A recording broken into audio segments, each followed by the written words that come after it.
Hello, everybody. Let's call the meeting to order. I'm Ally Evans. And before we start the meeting, I would like to say thank you to the selectmen who are no longer with us.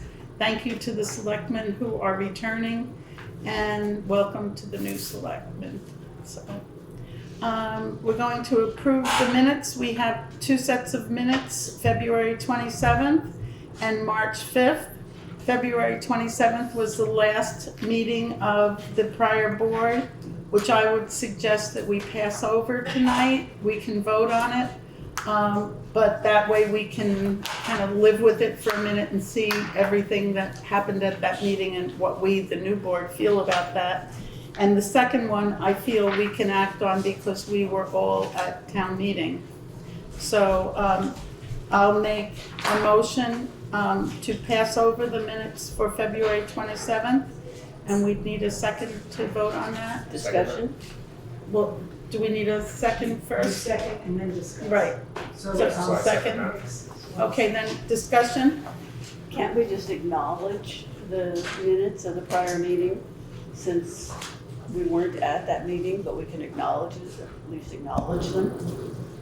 I don't agree with that because there might be parts of it that we don't agree with. And I think we need a minute. I don't think any of us have really read it enough to digest it and get a feeling for. So that was where my feeling came from, to pass it over. Yeah, I think just so that we can accept it into the official record, we can maybe go over the recording from that meeting. I guess. So is So we the, can confidently so say yes. passing over it is not the same thing as accepting it into the record, is it? No. Well, I think it, Is that mic on? It's hard to hear you guys. Sorry. The mics are not for the meeting, they're for the Zoom, so that everyone's gonna be here. So we'll just shout, we'll shout at each other. I think that the minutes of the meeting are a matter of record. They are, from what I understand, what happened or what was passed or what was discussed. Mm-hmm. They're not, they're basically like the facts of what happened at the meeting. But we need to approve them. Well, our approval has to do with, I guess, whether or not we think that they were taken properly, basically, is what I could find, and not necessarily what happened at the time. What happened at the time was recorded in several ways, and what the approval of the minutes, to my understanding, is that we understand that they were taken correctly. And I don't doubt Connie's ability to take the minutes ever, so. What is the downfall of us passing over it until? I couldn't find any, actually. I was looking into it after it was raised. I couldn't find anything that said either way. I found a little bit of information about how towns do this, but it's not in the open meeting law per se. It's that they're taken, but it didn't say anything about even the agenda having to cover whether they were accepted or not accepted. Excuse me. Yes. When we approve or correct or don't accept the minutes of the planning commission, it's usually just corrections of spelling, Right. so on and so forth. It's not the content, it's the punctuation, the language. Thank you. I agree. Then I would feel comfortable approving the minutes then. What? I would feel comfortable approving the minutes if it's a matter of whether there are misspellings or to verify the fact that the minutes were taken correctly. I read them over and found them to be credible and Okay, so if you do approve the minutes, but there's something that happened at that meeting that is of concern, do you just pass over it now because the minutes have been approved, or can you bring that back up? we are talking about the minutes, not of the March 5th meeting, but of the prior. Yeah. Right, no, you can definitely bring it back up. You can get any kind of discussion brought onto the agenda through Connie. You can also bring anything up, I believe, when it's time for members of the public. You can discuss pretty much anything at that point. So I don't think that it cements in stone anything about anyone's feelings on anything that happened during the meeting. It's that the notes were taken accurately. From what I've read in the Vermont legislature and the open meeting law. I still don't think that there's a disadvantage to passing them over for one meeting time frame and finding that out. You know, when we say, I don't think, or I think it will be like this, I think we could go back and revisit something. I'd rather be sure myself, and that's why I brought this up. Okay. But, and you seconded it, Nick? I did second. Okay, so let's call for a vote. So I have the motion to pass over the 2/27/24 minutes, just to pass over, not to pass over for one meeting, just to pass over. Well, yeah, and then we can put it on the agenda for next meeting. Can we call for a vote, Connie? You would call for a vote, Call yes, for a because vote. there's been a motion and a second. A motion and a second, so all those in favor? Aye. Aye. All those opposed? Aye. So, okay, now we'll move on to March 5th. The special select board meeting minutes, which happened at the end of the town meeting. And,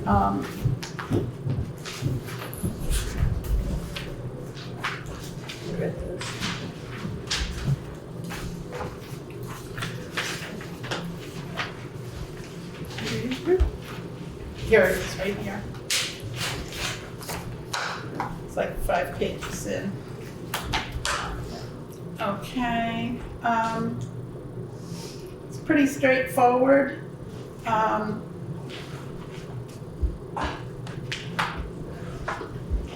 Have you folks got a chance to read it? Any questions about it?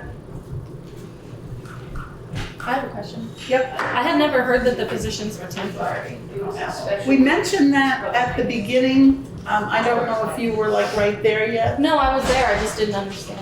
Okay. You may wanna Alenka might want You may to, want to make a motion. and then discuss. Okay. Okay. I'll make a motion that we accept the minutes. Second, Who seconded you? Katie? and then we'll have discussion. So, Alenka, would you like to speak to this? Yeah, I looked it up on like the legislature. A lot of towns do it for a certain amount of time, just because, especially for this one with 3 new select board members, I thought it would probably be appropriate for people to just get their feet underneath them before making any permanent decisions. That was up to the select board members how they wanted to do it, but I wanted to bring that up. Because last year it was kind of rushed through, and I think that it's just one of those opportunities for people to kind of understand what the job entails before moving forward permanently. Yes, Connie. As the note taker for that meeting, I found the beginning of the meeting to be a little bit loud and noisy and a little bit confused. My recollection is that Alenka raised the issue of temporarily selecting officers or electing officers for about a month or 2 meetings. And then I thought that everybody kind of nodded, but it was a little hard. And the problem is that BCTV has not yet put up the video, so I haven't been able to look at the video to confirm it. So what you're saying is you're not sure that was part of what was agreed upon? Well, I think it was, that's why I put it in there, because when Alenka mentioned it, people were kind of nodding their heads, but I don't think there was a definitive, like vote or that kind of thing. But I haven't been able to go back and look at the video. But we Yeah, I can don't make think a we motion. voted on it per se, but I think we all understood that that's what was going Yes. on. Yeah. That's all. We could move to cement those positions in place. For the next meeting or something, or, I don't think, could we do that today? I don't think so. Whatever. So you're saying to It'll be cement separate than the the current motion right now. Right. The Make a position. motion to say that there for the decision terms is made. as Yes. elected. So, can we do that, Connie? Well, I think we have to vote on this first. That's what I'm saying. And then afterwards, you can probably do something like that. Okay, so I make a motion to approve the minutes for March 5th town meeting, select board meeting. Well, we already have the motion and we have a second, so we're just calling the vote. Okay. All those in favor? Aye. Aye. No opposition? Okay, and then Connie, if we wanted to make a second motion? Would we do that now? Okay. I make a motion that we confirm that we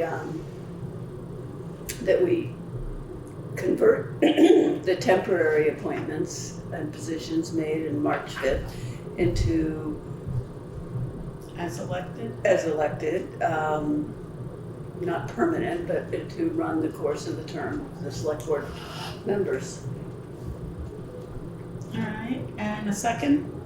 Sure, I'll second that. Okay, all those in favor? Aye. Aye. Okay, so can we go on to the warrants?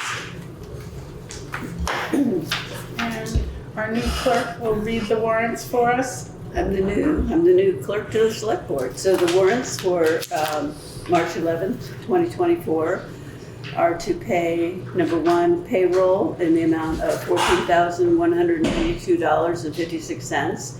Number two, payroll taxes in the amount of $6,671.62. Number three, general fund in the amount of $15,715.10. The general fund in the amount of $227.89.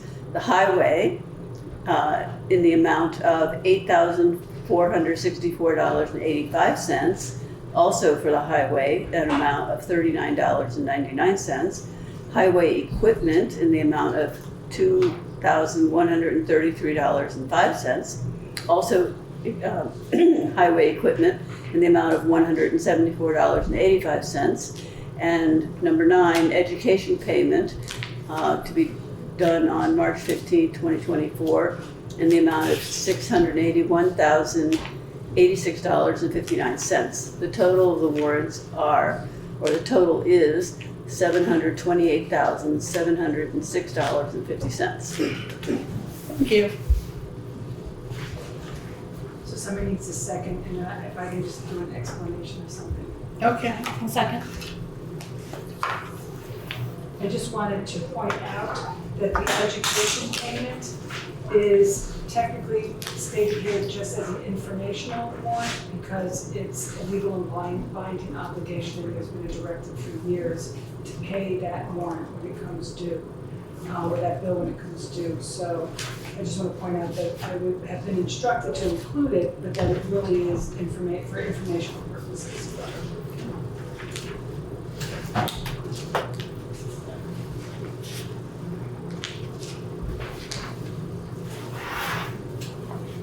shall we go on to the money? We'll call the vote. All those in favor? Aye. Opposed? Okay, so we'll go on to how much money does the town currently have? And in front of me, I think it's the highway report first. this was next. On the agenda. Reports. Reports. With the highway Okay. treasurer report. Okay. Okay, so then the highway report, Jeremy? Connie and I are reaching the end of the road with our FEMA paperwork and for reimbursement. There is light at the end of the tunnel finally. It's been a long, slow process, but I guess from what we've been told, we are leaps and bounds ahead of other towns, so that's a plus. We're in full swing mud season, but I think we're on the downhill side of it, so just bear with us. We'll get the roads put back together as soon as we can. That's all I got. Thank you. Yes, I have a question for Jeremy. Is that cool? I think it is. I just wondered about all the lights on at the highway department and if there's been a problem with people breaking in or if there's been. Oh, the new ones? Yeah, it's like, we could land a plane out there. Yeah, we just had them all replaced because we went from very old incandescents to high efficiency LEDs. Mhm. And we haven't had any break-ins, it's just, we're just upgrading stuff. So that we can see what we're doing at night when we're in and out plowing, stuff like that, so. But, and you just leave them on all the time at night whether anyone's there or not? Is that the deal? Well, they're not supposed to be. If they're getting left on, I'll make sure that's. Okay, thank you, 'cause I have, The two outside over the door ones stay on. yeah, those always But have. the big ones over the garage, I'll make sure that they're off. Yeah, I went by a few times and they were on at late at night and I was just like, holy shit, you can land a plane out there. It's like, do we really need I that? really haven't noticed because I'm usually busy doing Yeah, whatever yeah, at okay, nighttime. thank If I'm there at night, then there's something wrong, so. Yeah. All right, well, I just was curious, thanks. Okay, thank you for bringing it to my attention. Okay, and now do we do the money, the treasurer's report? Elaine gave us a piece of paper that tells us how much money we have. We have a total of $1,418,629.88, of which we have savings and a checking account. So, do you need the two separate figures? Yeah, so it's where the arrow is. It's Uh-huh. The top one is. $1,388,629.88 in the savings, The checking is the next one. and then the checking is $30,000. And then we have this is certificates of deposit. There isn't a total, but they're the Cemetery Commission, the Town of Townsend, the Townsend Reappraisal Fund, Town of Townsend, again, not written for what, and Town of Townsend Fire Department.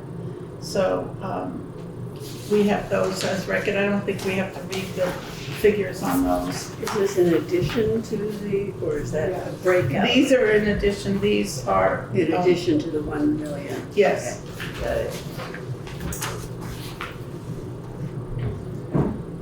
And then, shall we talk about this? Connie and Helen have developed a spreadsheet that gives us a true balance. And it takes into account how much money we have, how much money we're going to spend, how much we have in petty cash, and overpayments in taxes and all sorts of little nuances like that that affect the bottom line. And we have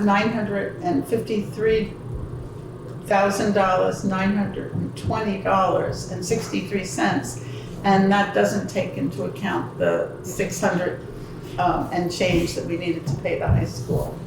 So, and these are here if anybody wants to take a closer look at them.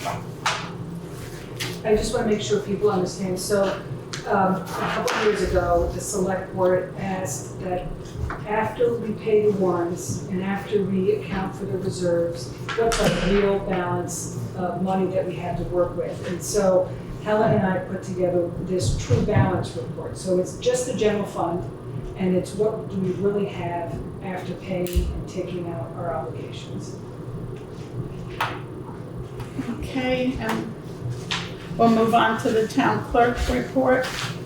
And the town clerk every 2 weeks gives us a detailed transaction of all of the monies that she takes in over the counter, and you know, how much were checks, how much was cash, how much were credit cards. And the total for this 2-week period was $396 even. So thanks for your hard work, Alenka. Okay.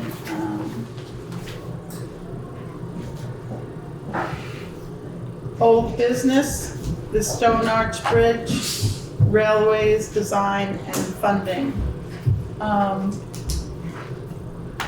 I can read what we have here, or would it be better to have you give a summary and maybe Jeremy type in?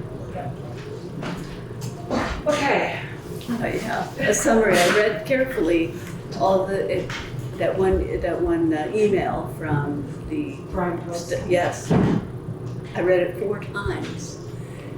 It basically says nothing. Well, it does say stuff, but it's kind of goes over my head a few times. I think that fundamentally, what I'm trying to do fundamentally is get a new select board, right? And Katie can appreciate this, try to get a new group of people sort of up to speed on our obligations for the Stone Arch Bridge project. So most of the project, virtually all of the project, is going to be governed and funded by the work of the Townshend Historical Society in conjunction with the National Park Service, since we're getting a very large grant. However, there are 3 things that the town is responsible for since it's a town bridge. And that is a proper drainage system to get water off the bridge so that it doesn't damage the bridge, to put railings on the bridge for safety purposes, and then to pave it once it's done. And that is not included in the funds that the Historical Society and the National Park Service has come up with and private donors. It is a town responsibility. So, long story short is that the previous select board voted to have the drainage and to have the drainage become part of the scope of work by Standing Stone LLC. So it's not funded through the traditional scope of work, which is the Townshend Historical Society, but the person who is doing the restoration, the previous select board felt that it was important that they incorporate the drainage system while they're doing the work. So that was voted to become part of the scope of work. That has been funded. We have a design. It was included in the scope of work, and it was put into the budget of fiscal year 24, fiscal year 25.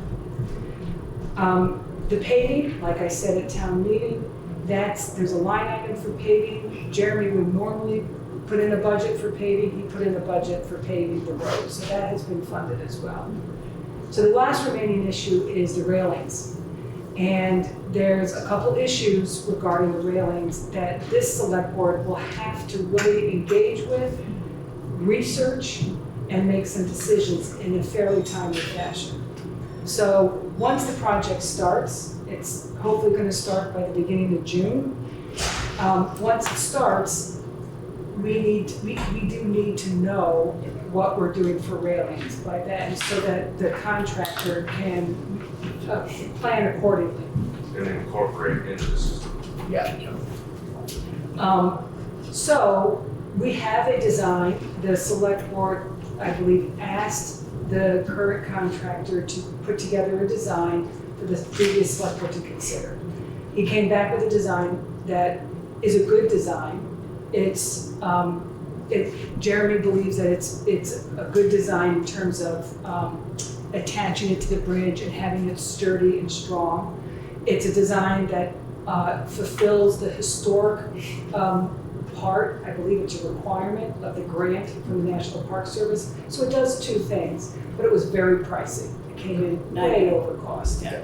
And so the select board didn't decide to go with that and didn't fund the cost that was in this design because they didn't approve the design. So the select board did put in some money, but we do still have to come up with a design that we feel comfortable with and then figure out where the funding is. So from that very lengthy email, I tried to pull out, and that's what this top document is, I tried to pull out what I think was the relevant questions for this select board. So the paving and the drainage is taken care of. This 20,000 is for the railing, basically. For the railing, which will not cover the Will not cover it, the but design that the contractor gave us. Right. Will not cover that. So my goal, I think, tonight is to begin to have this group really ask questions, assign me what you want me to work on, based on what we need to look at, and just really begin to engage with what we have to do. In terms of a timeline, I haven't gotten one from Brian, but if he's starting the beginning of June, we have to make a decision in a month. before that. How does the $50,000 that was approved at the March 5th meeting play into this? That was an article proposed by the Townshend Historical Society because they were also given an unexpected element that was quite pricey, which is the issue of historic mortar. That was not originally in their scope of work, it was not originally in their funding plans. But when it came back that it was an issue, they had raised a bunch of that money, but did not, I believe, Helen can speak better than I can, they had not yet raised all of the money that they needed for that mortar cost. So that is why the Historical Society put that article in. That article has nothing to do with railings and with our responsibility. So this is an additional, it could potentially, according to that one bid, could be a $90,000. 70 to 90, and I thought that if I remember correctly at the committee meeting, Brian had said that $60,000 of that was the material alone. I included that in here. Yeah. It was mostly materials. And it goes under the road and is secured that way. But I remember thinking that was a lot, but also I don't know the cost of metal like that. But I think Jeremy can speak to that. But maybe that even speaks to like this idea of crash testing or not. In this day and age, it's not that far-fetched. I mean, our sand budget went up 30% this past year alone, so steel is not a cheap commodity. And in my opinion, my thought is that the design that Brian came up is the one that makes the most sense as far as structural integrity for the railings, to try to anchor like a concrete parapet on a dry laid stone bridge just at some point would not hold up in the event of an accident. So him tying the railings together underneath the road surface is probably the best way to go. And we were talking about doing it while the scaffolding was already up so that you weren't taking it all down and then having the expense of putting it all back up again. The thing with Brian's design is he can do most of it from the bridge deck itself. The railings, the only thing he would need scaffolding to do is just install the rails basically, which you could probably do from the top side. So it's not, I don't think it'll be that big of an issue, whether there's scaffolding underneath or not. If there's a different design, then yes, there's probably going to be a need for scaffolding underneath the bridge. So Why are steel railings necessary? historical, what's the word I'm looking for? Accuracy. Okay, I took a couple pictures today of the absence of railings on bridges on a couple different roads, bridges with no railings whatsoever. And there are many examples of that around town. Which is on my list of things to do. That's a matter of lack of maintenance. Okay, So is this a law that you, State standard, yes. well, according to that email we're talking about, since it's not under the jurisdictions of V-Trans, we can put up whatever we want. The town can put up whatever we want, whether it's crash tested or not. And I suspect that very few of the bridges that we have around town on town highways are crash tested or crash testable. I don't think they would pass. So I guess the question in my mind is, how can we condone, or how can we justify spending yet another $70,000 on this project, which is totaling close to $1 million now? How can we ask the taxpayers to pay that when they drive daily over bridges that have no railings whatsoever? I think that's a very good question, and I think that's the question that the previous select board was wrestling with, which is, if it's the town's responsibility, shouldn't the town have the decision as to what type of railing to put on. I think everybody agrees that railings are important for safety purposes, but why are we bound by a particular type of railing?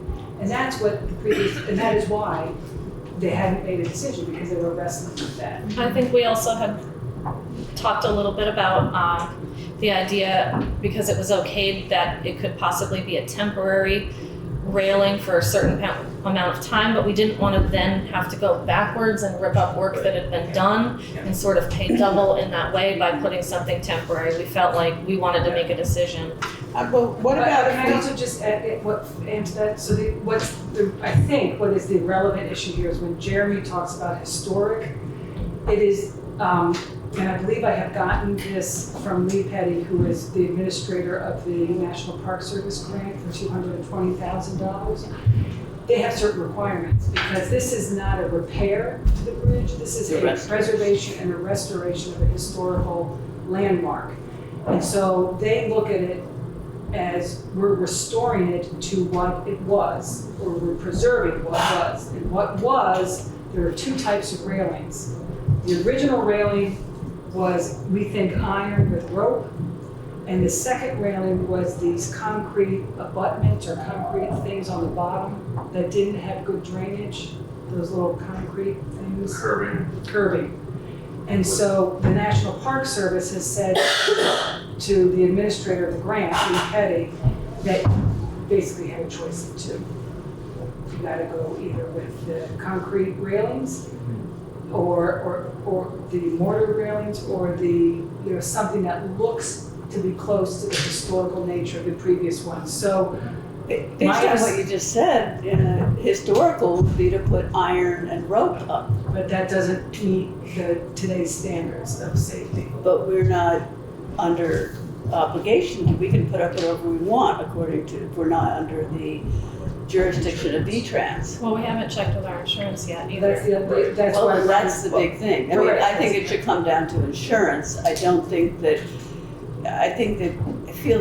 it's sort of unconscionable then the Historical Society should come up with the money for the railings if they want them to be identically, That was a discussion at the previous select board. then it's incumbent upon the Historical Society to come up with the funding for a railing that is accurate and is a true restoration. What if we take Connie's outline here, which is pretty accurate of what we need to do, and think about, divide it up. The select board can each take a part of it and come back and report next meeting what we found, and make a decision where to go. So we have the $20,000 already earmarked in the budget, but if it's more than that, we don't have it. Would we need a special town meeting to spend that kind of money?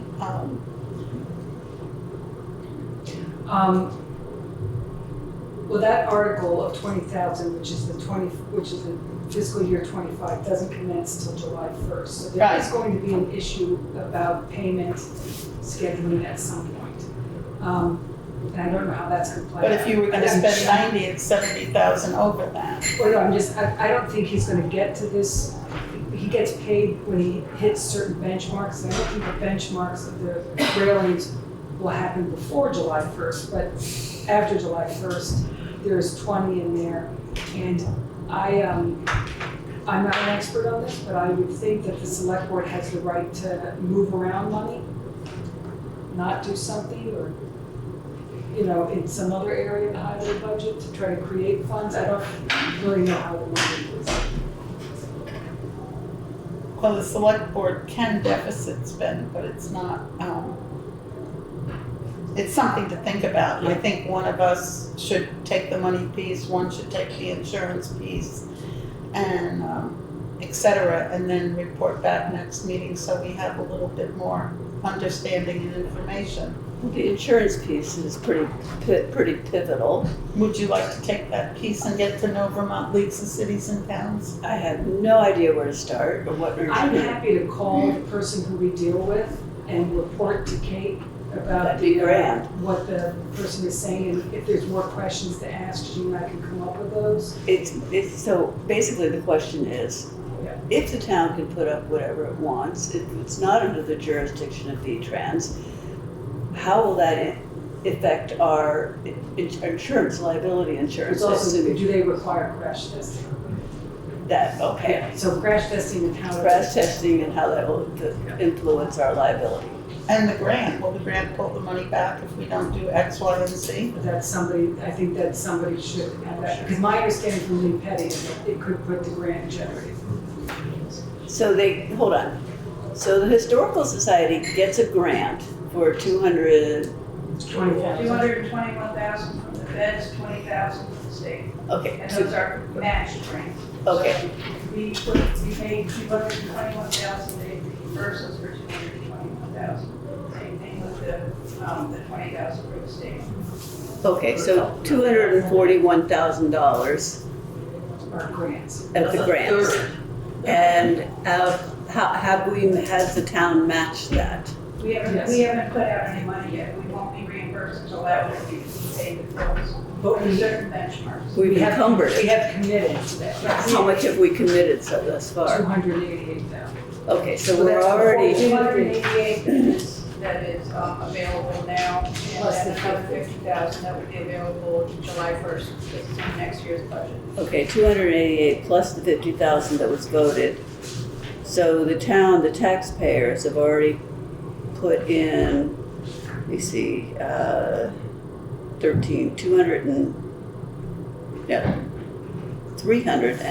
338,000. Okay, So we. and now we're facing the idea of another $60,000 to $70,000. I think that the town has, I just find it odd that the Historical Society can write a grant that then essentially obligates the town to fund way past the requirements of the matching grant. And I'd like to get the sentiment of the town on that, Of the town. somehow. Yes, it seems, as I said, I'm walking around today taking pictures of bridges with no railings whatsoever, barely on the road. And we're putting, if we do another 70,000 on top of that, we'll be up to over $400,000 that the town is putting into the bridge. I think that, Still only less than half of the total bill. say that again, Helen. But still less than half of the total bill. The last estimate we got, the last contract that we got was 836,000 So where's the rest of the money coming from? from the grants and the money that the Historical Society has raised. Oh, It seems that an attorney should speak to the question Kate has raised About, about, or you'd have to rephrase it or say it again. Yeah, that an entity such as the historical, I was a history major, undergraduate major, okay? So this is not about not valuing the history. No, that's It's not just my the question. idea of that a grant is written and that essentially obligates the town to fulfill the conditions of the grant, which then escalate the cost to such a That's where you degree. need an attorney to comment. I'm not sure you need an attorney. I think the question is very clear. It's a question of whether or not anybody wants to pick a fight with the Historical Society and jeopardize their grant. It's not a legal question. And no one wants to pick a No, fight or and- no one's No, but against that's the what it historical comes down to, society. is that if you're putting the grant in jeopardy, I don't mean pick a fight, but you're, basically telling the Historical Society, we're gonna put your grant in jeopardy. Well, that's a question to be delved into, correct? Well, I Isn't think that they brought I it don't think it's much before to delve the, into, it's decide whether or not you're gonna do that. I mean, I think they brought it before the board for the past 5 years. It was unanimously $50,000 a year given at town meeting So unanimously. the people have spoken. And over 2 years ago, I believe, or so, they brought, the rest of this information forward. The contract was approved. This is a conversation that's been going on for at least 5 years. I think even part of it, 7 years. And- So it is, Am I correct in The end understanding that stages. if we decided to build a new bridge there and the heck with historic, it would have been as much, if not more. That's what I understood. That's what I understood. So we've been doing this to maintain the historic value, get the Historic Society to help us, which we've appreciated. Okay. And they have raised quite a bit of money. And actually, I know that this came up a lot in our budget committee meetings where we were really going over like what we thought that the town could contribute, which is how we ended up on this $20,000 towards the railings and the parapets. When we were in the committee meeting, and it was, we have a committee between the Historical Society and the Select Board and all of the contractors involved, and that number of $70,000 to $90,000 for the parapets and the railings came up. It was sticker shock for all of us. Everybody was shocked. We said we knew as a budget committee that was out of this world, and we had no idea how we would go about funding that. We felt like the drainage was like absolutely necessary. I think that was like $16,000 of our budget that we passed for the highway. The paving, that was a given. We pave roads, that we need to do. And actually a lot of things having to do with the bridge, from my understanding, are things that even if we didn't do this bridge and we did a different bridge, we'd have to do. Got it. It's a road, it's a bridge, it's in our town, we got to do it. Got it. But I think that we were never able to come to a decision last year about how to fund this. I do think that the question number 4 about whether or not Brian is our contractor, Brian Post, whether or not he could come up with, I think that means another design. I do remember he said he would go back to the drawing board, he would work with us. He's already worked a lot with material. He was able to find some granite and things like that he didn't have to buy brand new. He was willing to go back to the drawing board and come up with something that would work, that would tick all the boxes, that might be less expensive. And I was interested in continuing that conversation with him to find out if he can come up with something that works for us that isn't as expensive. That would be a question I would like to know. It seems to me where it's like either the steel railings or nothing. We only have one concept. No, and you know what? Part of it too was, I'm sorry, do you want to go first? Okay. Part of it too was that he had trouble finding an engineer. There's not a lot of people knowledgeable in certain, and especially what he does. It's a pretty niche thing that he does. So he was having trouble finding an engineer, and he finally found one, I believe, like right at the time of our last committee meeting. So we weren't able to expand on this anymore with him. He had just gotten, and he was just sort of starting those conversations with that person. And I think that I think that he's open to kind of letting us sort of piggyback on that idea of like he is consulting with an engineer. So we don't necessarily have to hire one ourselves, which is a way that we can save money, or is that not true? The email that I understood is that he has found a structural engineer. Right. But the question is whether or not we want to spend the $5,000. Okay, I was confused about whether he was number 4 and 6A, I believe. But I think it would help us to go back to him and try to talk to him more about if he's come up with anything else. And I just made a comment. So what I'm hearing is, I heard 2 things, which is it would really be important to contact VLCT Passive, our insurance carrier, to ask basically 3 questions. Do we need to do a crash test? Do we have to hire a structural engineer to create the design? And do we have to have railings, right? That would be the question for the insurance. I'm also hearing that it would be in our interest to contact Brian Post to ask him if there's anything else that we can do, that he can do to lessen the expense. Yes. So I have that Kate is willing to take on the issue of the insurance questions with my help. Is there somebody that wants to take on the conversation with Brian Post? I'm happy to help with that as well. We'll do that. It's okay.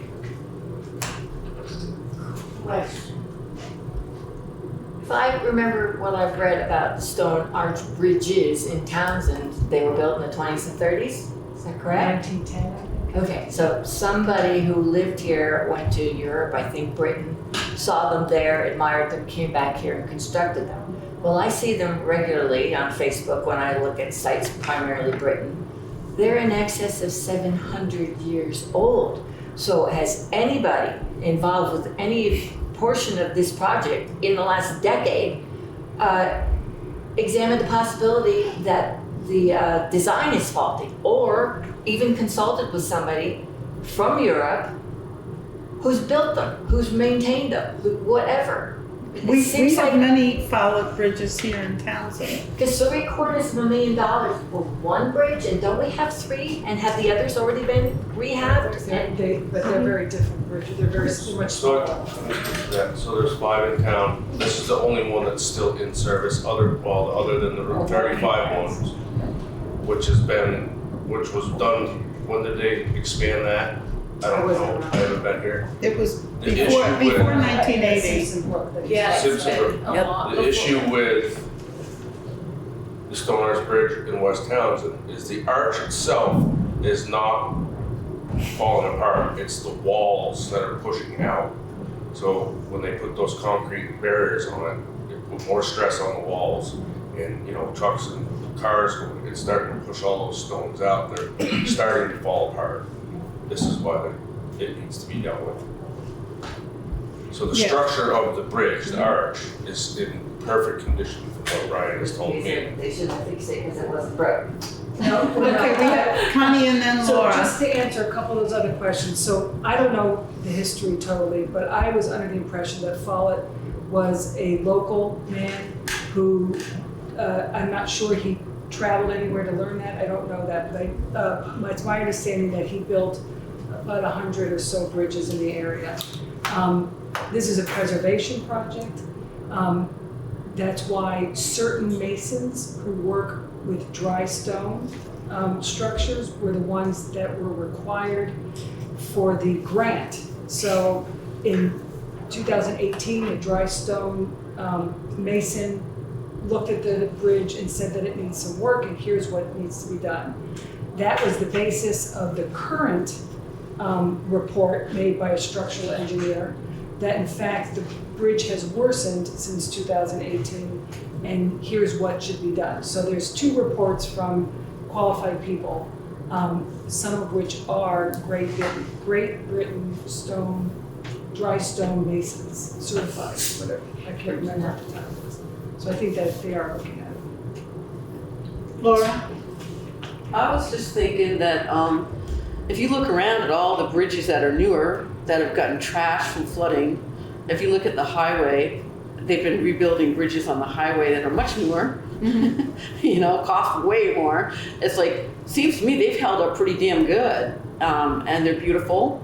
And it, as you said, I remember, I think Rob said that he priced out building bridges and they average about $1 million, even for a small bridge. We're getting an absolutely beautiful historical bridge that's part of our history. That's part of history in that. I mean, I know in Bellas Falls or Walpole, whatever, there used to be an amazingly beautiful arch bridge that got washed out and they replaced it with this plain old, and people really missed it. It was lovely to see. And it seems to me it's well worth it. It's just a matter of the sticker shock. It's I know people are really worried about money. I know I am, and that, going from thinking you're going to pay $20,000 and having it be $70,000 is a kick in the head.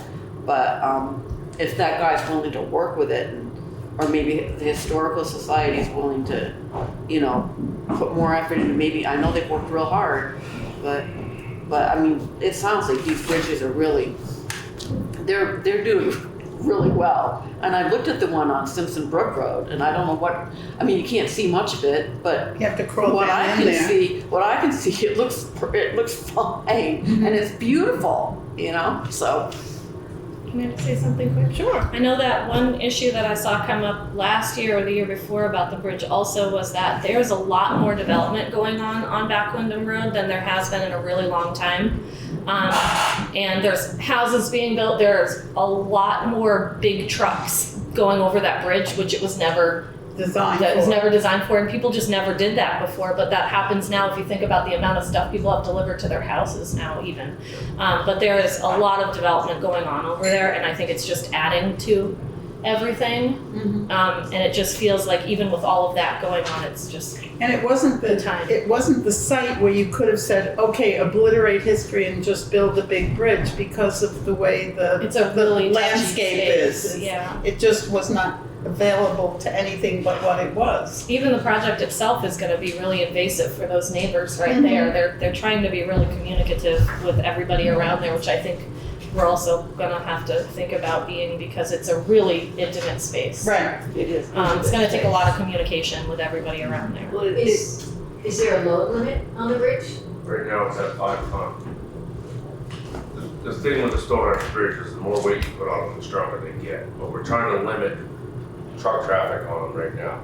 We drive over them because, with our trucks and equipment, because it takes so long to go around, it's just not efficient for us. But we're trying to keep, contractors and people from being, that's 5-mile-an-hour speed limit. So, It seems that clarification from the insurance company and discussion with Brian about ways to mitigate the net cost to the town would be the way to go.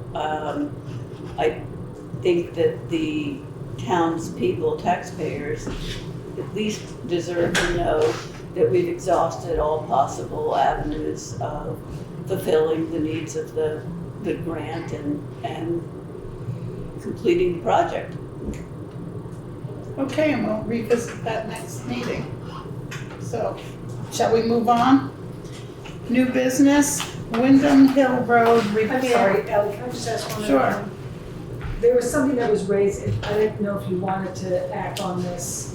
This is about the Stone Arch Bridge. Okay, The conversation with the Townshend Historical Society about raising funds for the railings, I sort of heard. Are we looking to have a conversation with the Townshend Historical Society, or are we gonna put that one on hold? We don't know yet. Okay, yeah, I think we'll put it on hold. gotcha. New business, Windham Hill Road repair contract. We need to sign it. Connie has, would you like to speak to this, Connie? Because it's kind of, Jeremy and I can speak to this. So, the last year's July storm created a lot of damage on Windham Hill Road. We filed an application with FEMA, along with all of our other roads. And it turns out that we have 2 roads in town that are not covered under FEMA. federally. They're federal aid roads, and that's Windham Hill and that's Athens Road. The damage on Athens Road did not qualify, it didn't hit the $5,000 threshold. The Windham Hill Road did, so we had to pull it out of the FEMA application and put it in the federal aid program roads. And the woman, Deborah Pierce, came and met with Jeremy and I. She fundamentally took all these documents that you read is basically the FEMA forms. She took the FEMA forms and basically converted it to the federal roads and aid, whatever that program is. And like FEMA, has come up with a reimbursement cost for us. And that, if you look at this chart with the solid black rectangle, the reimbursement to the town would be $83,116.43, and that is what it costs us, so that's a great number. There's $5,000 that guest billed for their administrative costs, so we wouldn't get the $5,000, that would bring it to $88,000. 83,000. We get the 83. The total cost is $88,000 because they get $5,000 for Right. administrative costs. So in order to get this $83,116.43, the select board has to decide that you agree with that reimbursement cost and authorize me to be able to sign the online DocuSign. Once that gets signed by the select board, it then goes to the feds, who will then sign it, and then we'll cut a check. So we should actually get this money, I think, before we get any of the FEMA money. So shall we make a motion to have Connie sign the paperwork? I'll make that motion. Need a second? I'll second it. Kate seconds. All those in favor? Aye. Aye. So, then we move on to the most difficult one of the night. Post office box? Yes. I make a motion to just continue the post office. We have had a post office box for the town of Townsend that hasn't been used for over 10 years. And we just want to make a motion, which Kate just has, and I'll second it, that we can get rid of the post office box. All those in favor? Aye. Any opposed? Okay, and the next one is Mike McConnell, Windham Regional, request to meet regarding resiliency zones. Have you spoken to this guy? No, I've gotten a couple emails from him, from the Windham Regional, commission. And I guess there is some program on town resiliency that is being done with Green Mountain Power. I know nothing about it, but he emailed again today asking if he could come and meet with me. And I would like to suggest that if there are some select board that would, or someone from the Windham Regional Commission or the Planning Commission, but that we put together a group that hears what he has to say, rather than just meet with me and have it translated. This doesn't have anything to do with All the work. all the work. I could be, I mean, I thought that's why we were doing that. All the work. When they dug up the Oh. roads to bury the lines. Oh, okay. And they had come and they I said don't that was know. gonna I reduce the could be, power I have not- outages. Yeah. So I guess we have to meet with him to find out. Yeah, And the doesn't question- tell us much Is there here. anybody who would like to? I mean, I'll schedule the meeting if there's anybody would anybody like to be there? Jay? Yep. And the question of engaging the planning. I'll put out the planning and to the representatives from the region. Okay, great. Okay, then the next agenda item in new business is search for a town attorney. It's my understanding that we have been lacking in that department, and several people have diligently looked for a town attorney, and one has come up to us. Alenka, would you like to speak to this? We had, I think it was a lawyer in the office or someone, recommended that I contact Rockingham, that they had a really good town attorney, so I did. I emailed, they wrote me back, told me who it was, and Connie has that information, Yep. so. That's in the packet. Ankuda is the last name, Ankuda, a man named Steve. Ally, if I can just raise, so Elaine, the treasurer, has mentioned that she has a list of attorneys. She doesn't know if they are attorneys that are familiar working with municipalities, but M&T has given her a list of attorneys. There's a state board, bond board that has a list of attorneys, but she doesn't know anything about those attorneys. This one we do know works with a municipality, and so I think we were putting out that if you want us to contact him, we can do that, but it's, the select board should decide how you want to. Should we also, or should we contact like a neighboring town and see who they use, because they might be familiar with our area? There's some of them that use an attorney that we were trying to work with that did not respond to my calls or emails. Connie, like numerous emails, and so even though they represent some local towns, it just really felt, it was when we were trying to deal with procuring the common. Yeah. We honestly don't have that totally finished because we have not gotten the answer. So Oh, that's someone that works with local towns, so that I don't feel super comfortable using them when they haven't responded Yeah, that to makes us. So, but there might be some other. I mean, I'm fine with anybody that is able to do the job, that's familiar with our unique landscape and needs, you know. Should And his one of us responsibility. talk to him and kind of interview him and gauge interest and? I think, we're just trying to see if he'd be interested, and then you Right. guys would definitely be able to make that decision. So no one has contacted him as yet, is that correct? No one has called, hey, Steve. And he is the attorney for Rockingham? Yeah. Okay. We can do that, we just want to get a direction. Yeah. I think that Do we need a that's- motion, or can we just ask you to do that? I think we can just ask him to do it. Will you do that, please? Please. I have a question. Yeah, Would the attorney then be on retainer, or would it be like a per diem setup, or how would he work for the town? those are all questions to ask when you hire an attorney for the town. Rich Carroll, who worked with us, my understanding, he wasn't on a retainer, he would just, Just reach charge out when us. we need it. Yeah, and would charge us when he did work for us. Let's see what the next one is. The payroll authorization procedure. Connie and I spoke about this before, and it appears that our meetings do not always coincide with the payroll times. So sometimes, like tonight, we're paying the payroll, we're signing the warrants ahead of the payroll, but sometimes we're signing them right after the payroll. So it's just a matter to make the public aware of that. Well, so we have a procedure in place. The auditor, one of the things that he raised with Elaine was that you need to have somebody of authority authorize the payroll, paying of the payroll when it's off weeks or in general. If you're submitting it, you gotta have somebody authorize it. So the current procedure is that Elaine does the payroll, I'm her check and balance, meaning I review her numbers. If there's a discrepancy, we discuss it, we fix it, and then we fill out a payroll summary sheet that we send to the chair, the select board chair, which was Sherwood. He didn't spend a lot of time looking at the numbers because he knows there was a check and balance system, but he signed it so that she has a signature that she can have on record when the auditors come and look.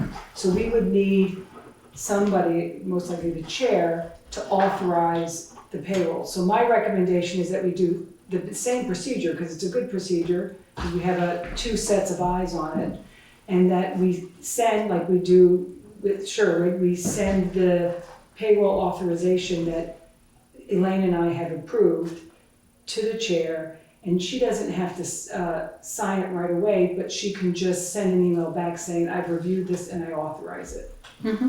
That would be my recommendation. Shall we make a motion to reflect that, or that we should continue the payroll Yeah. authorization procedure? Yeah. I'd make a motion that we continue the payroll authorization procedure that involves Connie and Elaine double checking each other's calculations with approval and review by the chair of the select board. Seconded. Okay, all those in favor? official. All those in favor? Wow. Aye. Good. Did Okay, everybody vote? Did everybody? Yes. yeah. Okay. And then we have a whole list of appointments. And you people probably have seen these in the town report, and inspector of wood and timber and things like that. And some are very important, like emergency coordinator and the planning commission and things like that. So normally what happens is Connie sends out an email to everybody who is up for reappointment this year, and then we address it at a subsequent meeting. So I'd like to ask Connie to continue that.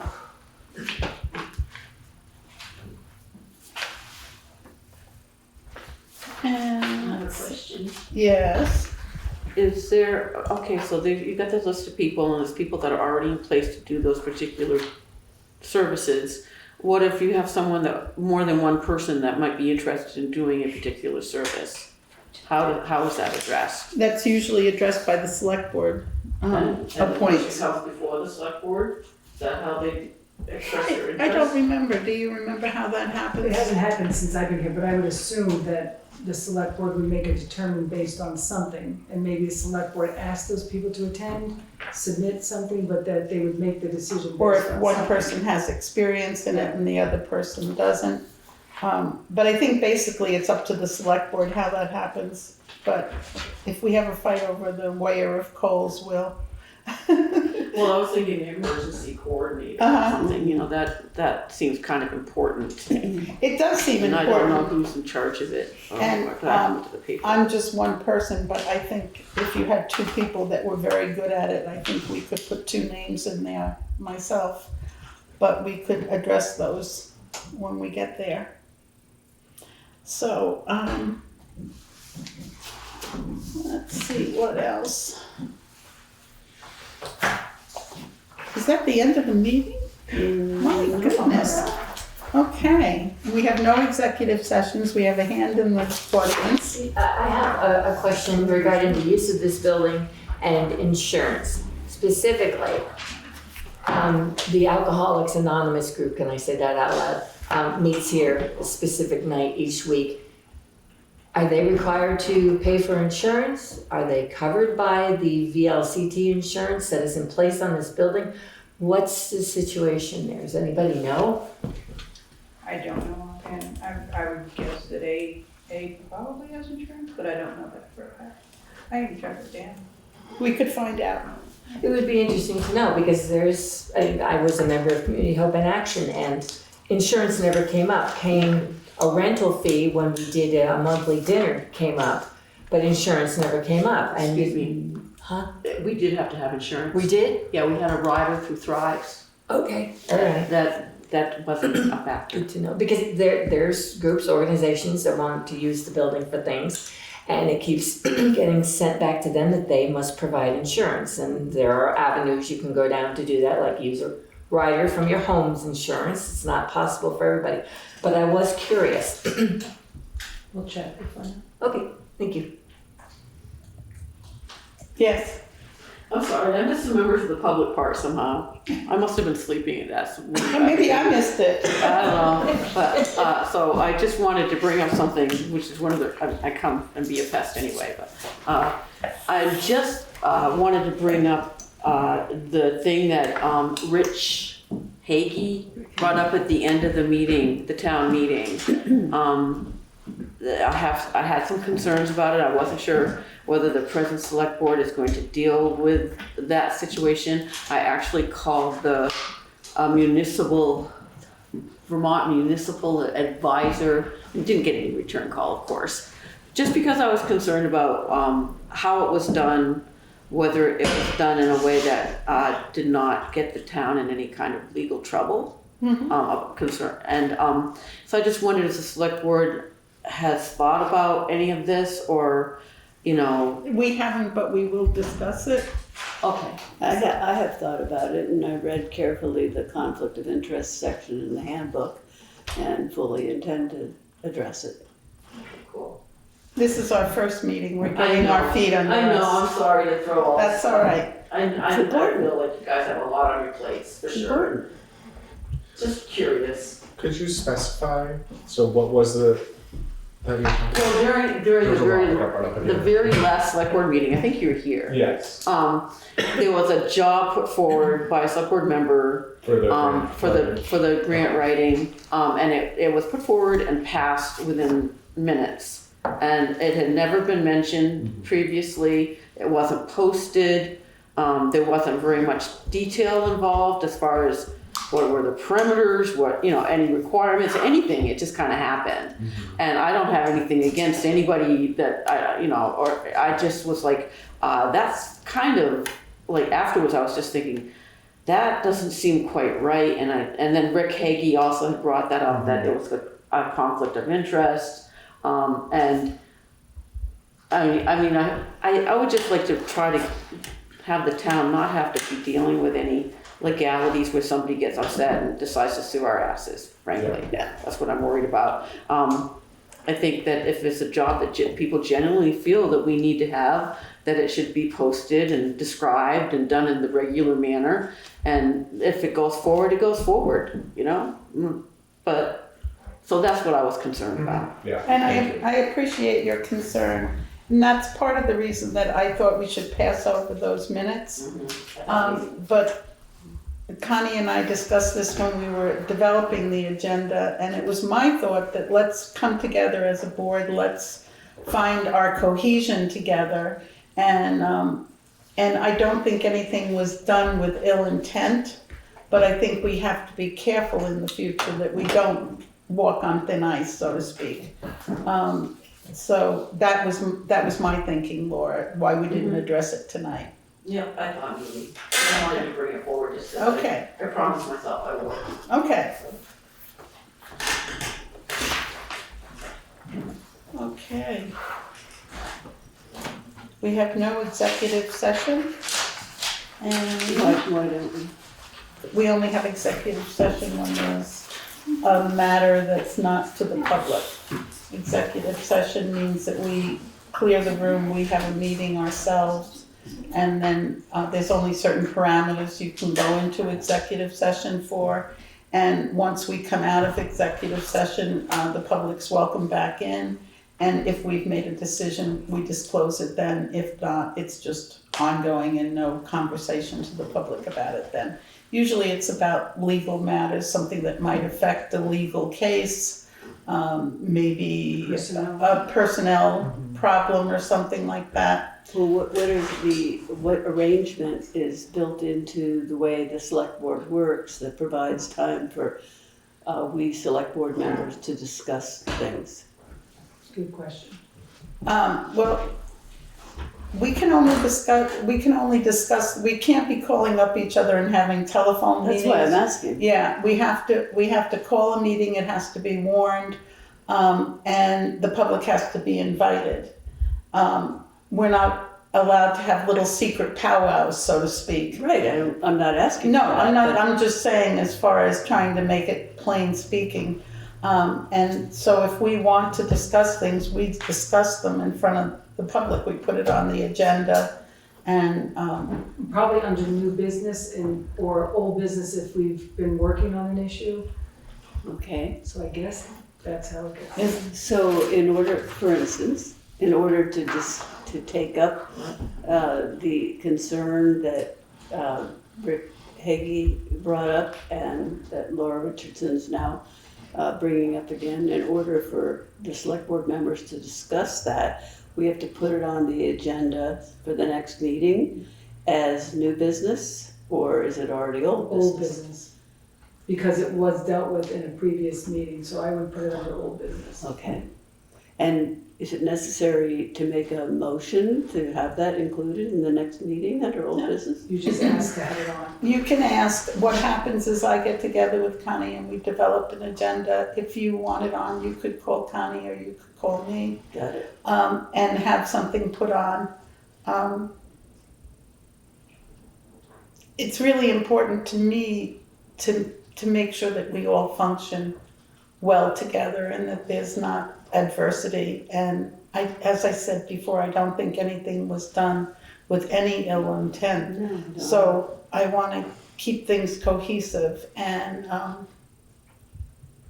go from there. And we'll just be careful. I mean, it's hard. You and I could meet on the street and say, oh, let's do this. It's a great idea. But that's not quite kosher. We need to be in a meeting. It needs to be warned. And that's part of what keeps us all in check. Got it. So Thank you. you're welcome.